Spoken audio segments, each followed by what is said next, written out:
Right, been a while, So back down the garage as always. Finished off last video that went out was obviously the old turbo sidewinder manifold. Not really done too much more on the manifold. I still need to do the waste gate, clean up some of those snotty horrible welds, and wrap it all up. Also need to port match the head and the runners on the inside up on the flange, but I'll get around to that at some point. I'm trying to prioritize the things that that are like more important, I suppose. I mean, it's I don't know, that it obviously is important and it does need to be done, but it's something I can just do another day, maybe like when I haven't got any more money or anything like that. That's something I can do for a couple of weeks whilst I'm trying to put some money aside for the next big thing, that kind of thing. So left that aside. We've got the teardrop exhaust now welded onto the rest of the tailpipe. As you can see, it just needs a bit of a port match in there, just where the was penetrated through, and they've got a little bit of heat wrap mashed on there, so that's all good to go now. Yes, like I said, it's been a couple of weeks. What we've been doing in this couple of weeks is cracking on with the wiring, which, like I said in the last video, wasn't sure whether we were going to do a video on it, so put it out there, asked on a few different platforms, you know, interested or not, basically. Plenty of people interested, so here we are. How to wire a MK1 Fiesta Zetec turbo.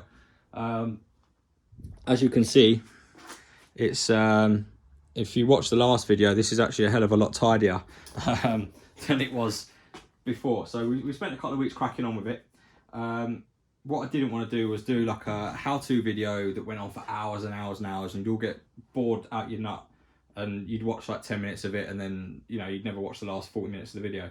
So what I've done is I've gone ahead, cracked on with the majority of the wiring, and I've left it at a stage. I'm at a stage now where I can show you what we've done without it being completely finished, and then we'll quickly button it all up, which you guys will see in a time lapse or a little SpongeBob SquarePants clip or something. But and then we'll button it all up and we'll quickly run over it all at the end. But yeah, so halfway through, got everything wired up ECU wise in the engine bay. There's a few last little bits to go in, but I'll crack on by showing you what we've got so far. Which I'll tell you what, let's lose that bipod for a minute. So I'll start off, we are using a Mega Squirt Extra EFI Mega Squirt 2 MS2 ECU. A lot of hate for these ECUs, I think. Personally, I quite like it. Nothing wrong with it. I just don't think there's a lot of aftermarket support for those that don't really know what they're doing, so it's difficult to learn it. And don't get me wrong, I don't know what I'm doing, I ain't got a clue. But if you're dedicated enough to learn what you need to learn, and you look on the internet in the right places and stuff, that there is no different to your Omex or, you know, your other base ECUs, your Omex 600, that kind of thing. Obviously, it's a lot different to your, you know, £1,000 Haltex and your Max ECU race and that kind of thing, which I have got a lot more stuff in. But for what we're doing here, that is more than capable. So yeah, that's what we've got, and I've got that mounted down there in the passenger side footwell. More so because obviously if we're doing a bit of live mapping, the person doing the mapping is going to be sitting in that seat there, so it's nice and close and easy to hook up onto. And then inside, oh, this is awkward trying to... Okay, so in here then you can see down there, obviously coming out the ECU is your main loom, that's the ECU that comes with the loom. So it comes with that's the loom that comes with the ECU, sorry, and it comes with the with like 2 meters worth of cable that you can make your own loom out of. So so that's what comes out of there. And you can see here what I've done is I've split it into 2 separate strands coming off of here.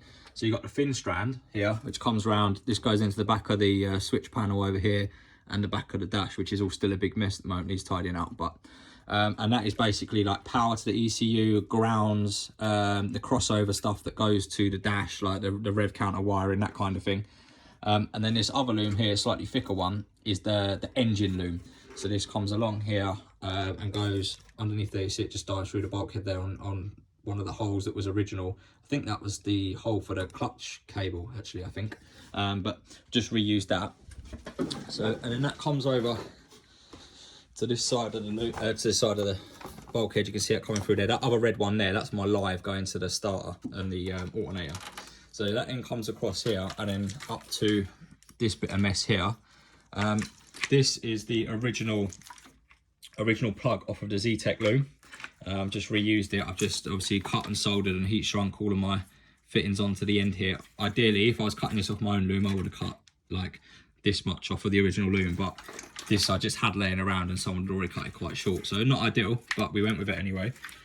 So that all comes through onto this plug, which basically means I can disconnect 90% of the engine loom just by unplugging this here. So if you ever do an engine swap, nice and easy. It's just, I don't know if I can do it with one hand, might have to, hang on.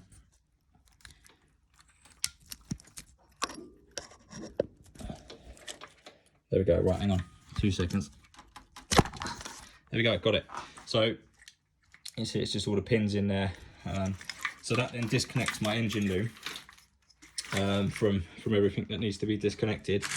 And this is how simple it can be if it's done nicely and neatly. So that's disconnected from the rest of the car, and this is all my engine loom is here. Is basically this. You've got everything you need sensor wise is on this one strand here. You know, so it's not, if I unplug that, it's not a massive amount of cable. It's not, you know, horrendous, etc, etc. It's like, I think there's like 21 cables in there, and that runs everything, absolutely everything. So so that's basically what we've got there. And this is all wired to a wiring diagram that you get with the ECU. Tells you where everything needs to go, what needs power, what needs switching, what needs grounds. So as long as you can follow a wiring diagram, like this is something really easy to do, really. You just got to take your time with it. But like I said, so it comes through the bulkhead onto this connector here, which just pops in there. So that's all connected up on the engine. The only things that don't go through there are, so that's my chassis ground. So that's just going to go straight to the back of the head or the block or something. Obviously, I don't want to go and waste time putting 4 grounds through here. So I'm just going to put these straight to the back of the head. These grounds do have to, these are from the ECU, these do have to come to the block individually up to one point. You can't connect these up to one point in the bay and run one cable up, because you get noise interference. And then likewise this here, this is for the hall sensor. The reason I've not put this through the block here is because this is shielded cable. So obviously, I mean, whilst it's bundled up in here, it's all shielded, so it's absolutely fine. But if I was to cut this back and strip it and put it through the block for the section from here to here, it wouldn't be shielded, and then you'd get noise interference between cables and stuff. And I have had before, when I very first built this car, absolute nightmare trying to get it to sync and start and fire. And it turned out what it was is I'd run that cable without shielding in with the coil pack wiring, which is this one here. And what that was doing, every time the coil fired, it was interrupting the signal from the hall sensor, and then, you know, it was knocking the signal out, so the engine would die, it would stall.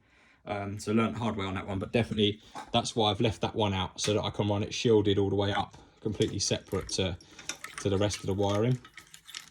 And then moving on from there, obviously 4 injectors, they're bank injection, so I think they're wired 1 and 3 and 2 and 4, I think, from memory. So they're wired individually, and then the rest of this, like I say, these 3 here are spark. So you've got a trigger 1, trigger 2, and a spark live, basically, and that's going to go to my CIPs, which will obviously be in there. And then you've got this one here is an oil pressure sensor. No, this is an air coolant temperature sensor, which is going to go onto a separate sender. That's for the dash, for the gauge on the dash. And then lastly, we've got this one here, which is the standard plug, which goes onto the coolant temperature sensor, which I'm using for the ECU in the standard position there.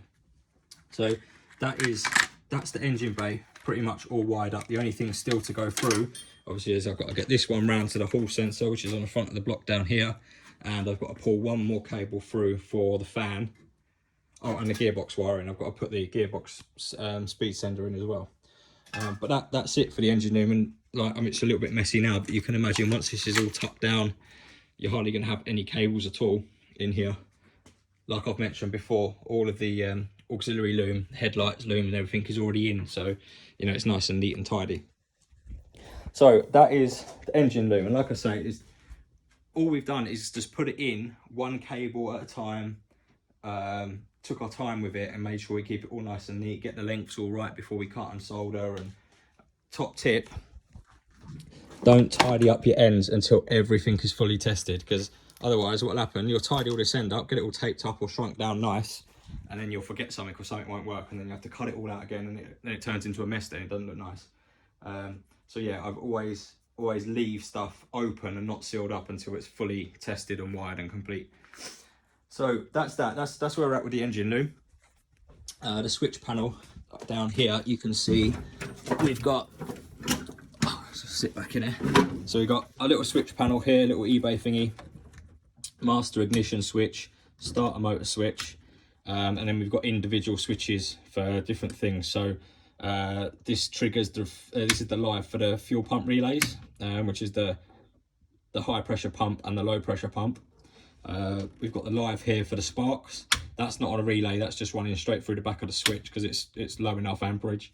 And then this one here is for the charge cooler pump, which fires the relay for the charge cooler pump.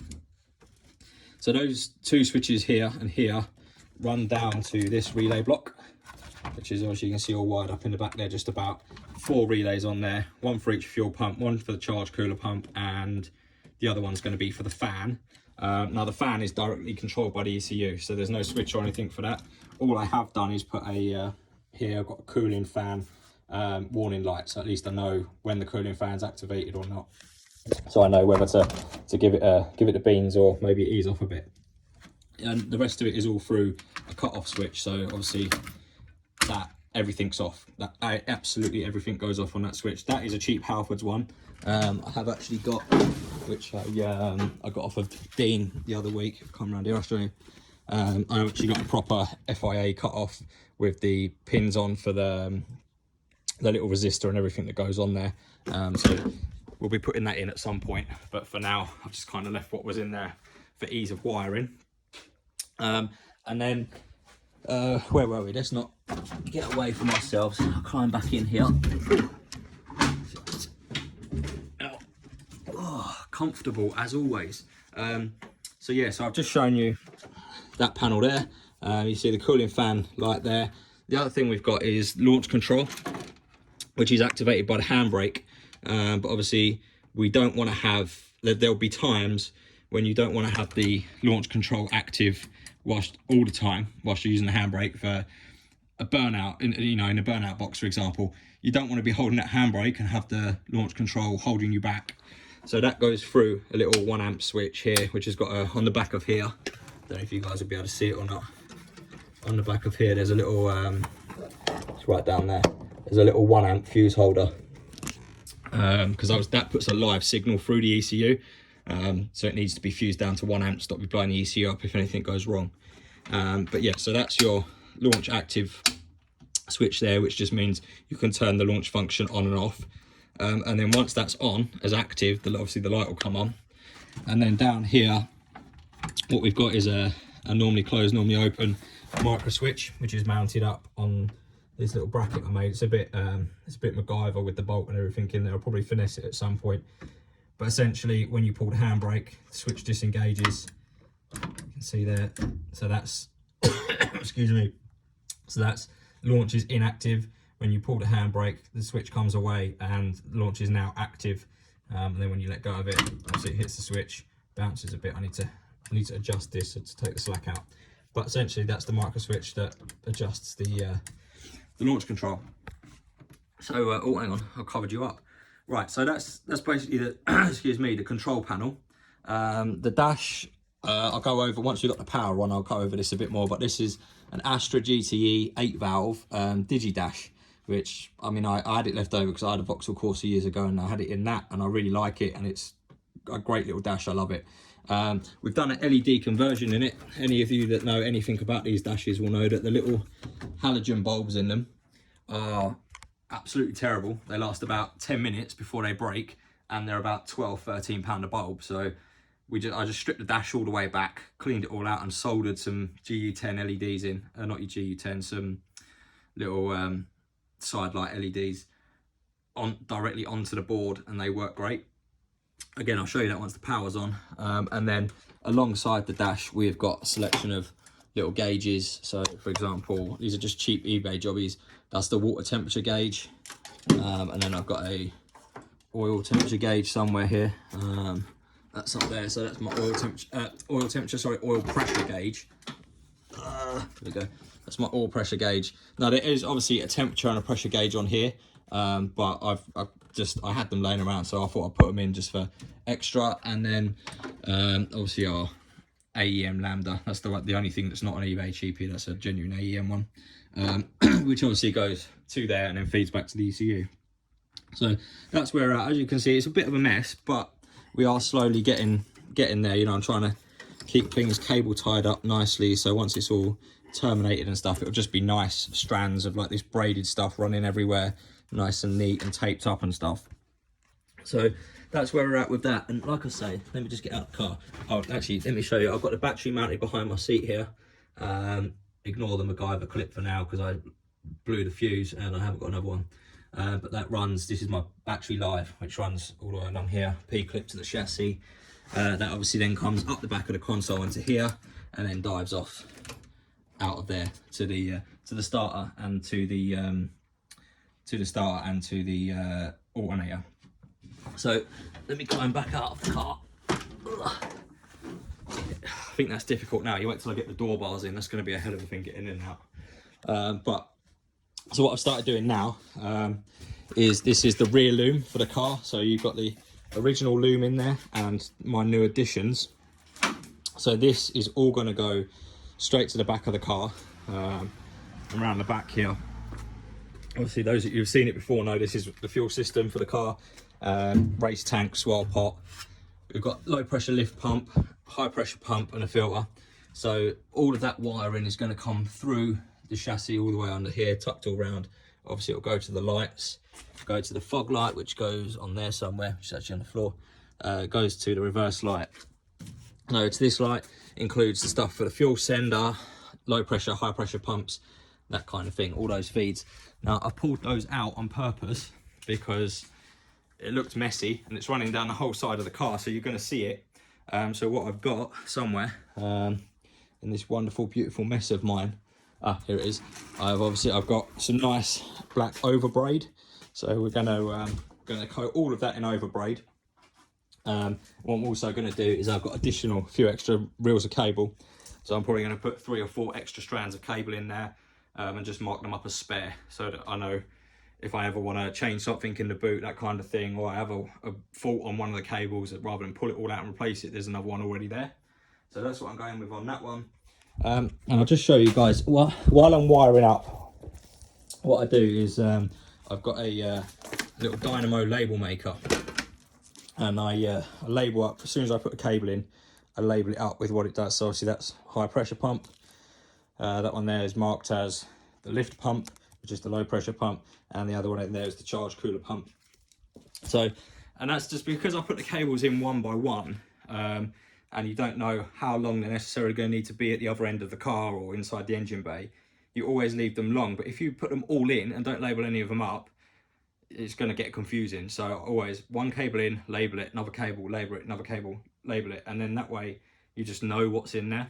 So yeah, I mean, it's not that difficult if you've got patience and you've got a wiring diagram and you can kind of read the diagram effectively, then it's a job for you. Crack on with it. But that's where we're at. And in reality, we have I realise I'm talking on and on. It must have been about 25 minutes of talking by now, but in reality, apart from the very, very bare bones, this car's completely been rewired. The only thing that still sort of exists is the rear lighting loom, which is this.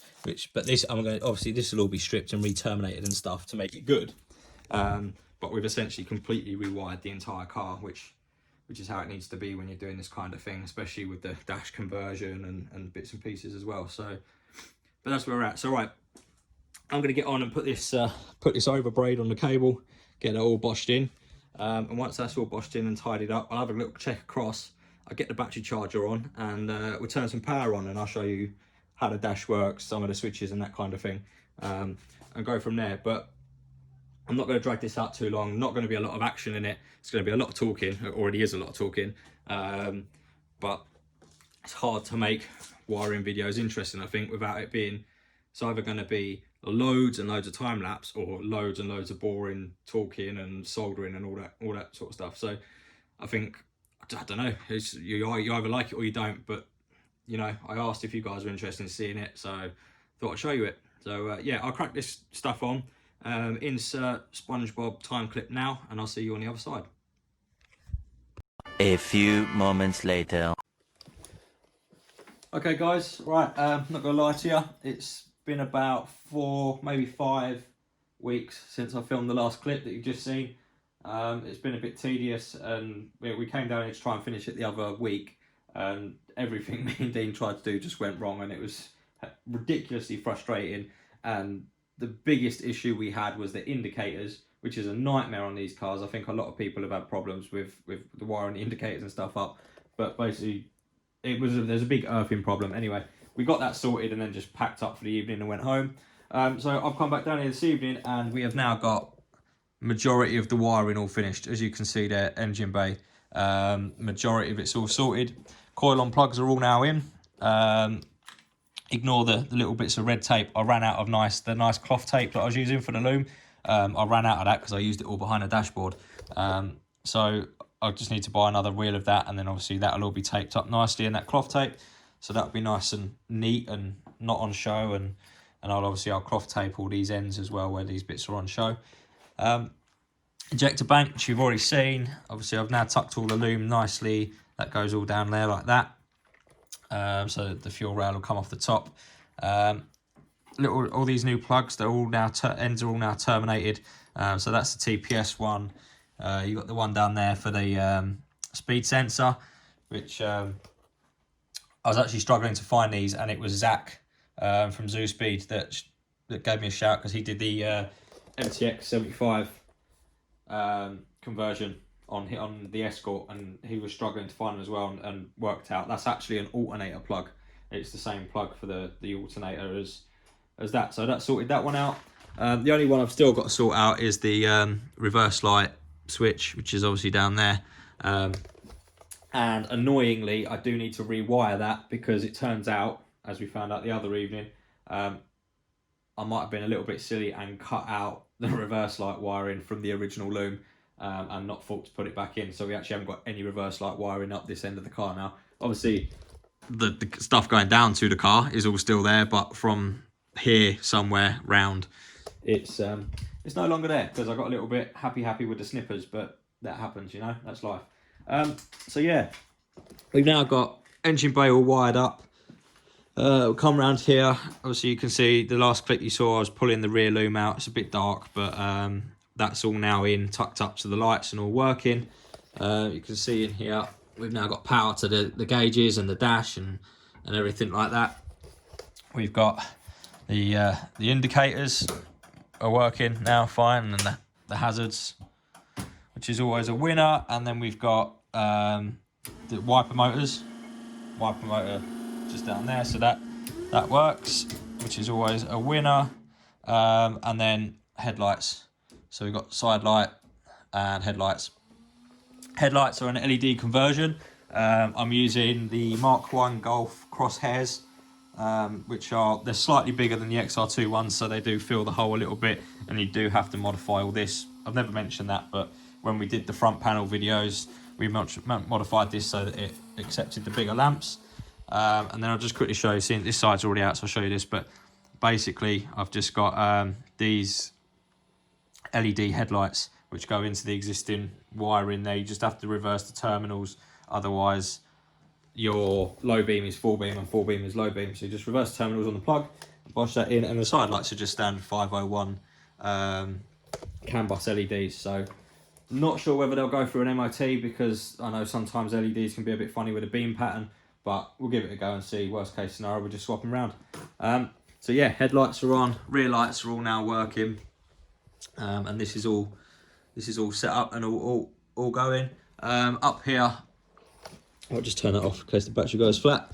Up here you can see I've got old Trusty out, the old, I think this is probably about 11 years old, this laptop now, so she's doing well. A few buttons missing, but all hooked up to the ECU. ECU's got power to it, and it's all reading as it should do.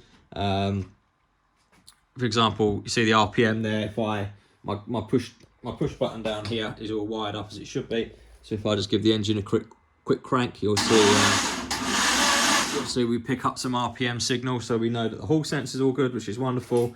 Coolant temperature sensor is fine because that one's all plugged in.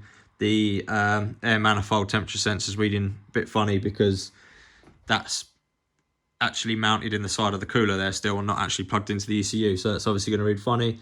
So yeah, basically, obviously fuel load is showing 150% because there's no TPS on, but everything is pretty much tested and it's all pretty much working, which I'm over the moon about, because when we first did this, when I first wired this car up years ago, it was an absolute nightmare.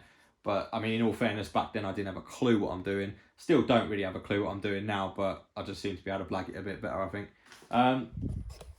So yeah, that's pretty much it for the night. What I am going to do is I'm going to, before I leave tonight, quickly unplug all the ECU, disconnect it from the car, because that is going back to Phil at Extra EFI, so that he can add the boost control pinouts in, because originally, obviously, car was naturally aspirated, so we never bothered putting the boost control stuff into the ECU. So that's going back for that to be done, and we are also adding a couple of pins in for their Noctec software, and get the Noctec module all set up so that I can use the original ST170 knock sensor on the back of the block, and obviously that will control in the ECU everything. That will control. If I open the window up, you'll be able to see it actually. I think. Let me see if I can find it extended. I think it is knock control, knock sensor settings. So obviously we can enable the knock control, and then you'll be able to retard the ignition and fueling and all that kind of stuff. Oh, it's just crashed. Look, it does that sometimes. So yeah, that will then obviously, if we ever get knock whilst we're tuning or boosting or having a little fun on the road, it will retard and it will add it into the data logger, so we know where we need to know why it knocked and that kind of thing. So yeah, fairly happy. That's the wiring video done. Once the engine is all ready and good to go, I think I probably will do a more in-depth video on Mega Squirt and the ECU and the fuel tables and maps and stuff itself, because it does seem there's quite a lot of people that are interested in running MS2 ECUs, but it doesn't seem to be an awful lot of like tutorials and stuff about engines and stuff in this country. Loads of stuff from the States, and I think every Miata, every MX5 in the States is on Mega Squirt basically. But yeah, so I'll probably do that, and the goal is to get that running by Christmas. I want to get it up running first start. Whether we have I don't know if we'll have the coolant and everything hooked up, but spark, fuel, give it a crank, see what happens, see if I can get it idling for a couple of minutes before it gets too hot. Obviously I've got to turn it off because there's no coolant in it, that kind of thing, but we'll see where we get to. That's the goal. As always, I'm going to stop waffling on and on because this has been a lot of talking in this video anyway. I hope you enjoyed it. Obviously it's not been the most action packed, but you know, I asked you guys if you was interested. Quite a lot of you said you were, so I thought I'd crack on and knock this one out.